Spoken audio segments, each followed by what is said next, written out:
अस्सलाम वालेकुम। मेरे पास आज एक मॉडल हैं जिनके बालों में डिफरेंट वर्किंग हुई हुई है।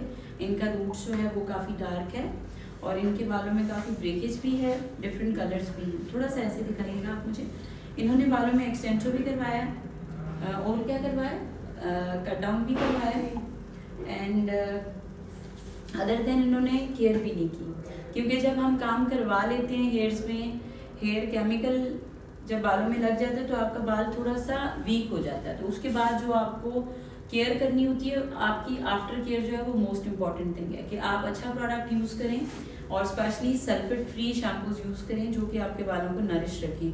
अभी इनके देखें यहाँ पर कॉपर कलर आ रहा है, यहाँ पर बहुत ब्लॉन्ड में जा रहा है, यहाँ पर डिफरेंट कलर है और यहाँ पर बिल्कुल ही डिफरेंट, रूट्स इनके टोटली ब्लैक हैं।